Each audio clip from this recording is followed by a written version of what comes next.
ومعانا في المركز الخامس اللي بيمثل الأفلام الأمريكية في القائمة دي أليتا باتل إنجل. في العادة هتلاقي أي فيلم أمريكي متاخد من مانجا بيطلع فاشل جدا ويكرهك في المانجا أو الفيلم الأصلي، زي مذكرة الموت ودراجون بول وغيرهم كتير.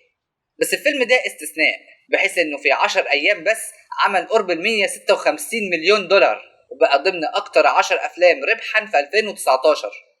ده كفاية الأسطورة كريستوف وولتز اللي أخد جايزتين أوسكار بسبب تجسيده شخصيتين عكس بعض تماما، واحد عنصري وسادي والتاني ضد العنصرية وداعم للسود، وأبدع في الاتنين وده دليل نجاحه.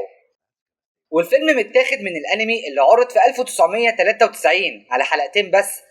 أول مرة أسمع بيه الصراحة، مش معروف، بس تحسه شبه فيلم أكيرا قوي في حتة أحداث الفيلم في مستقبل الناس بتركب فيه أعضاء صناعية، وانا مش فاهم قصته بالظبط.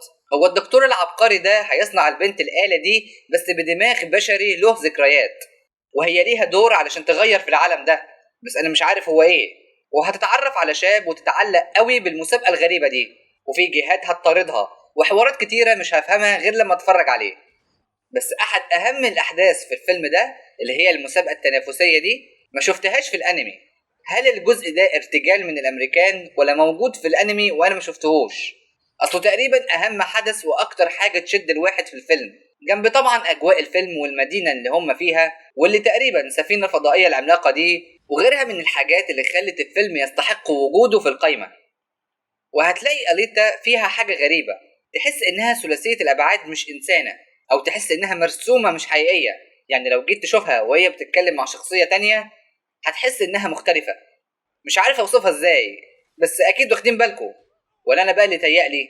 مش عارف والله.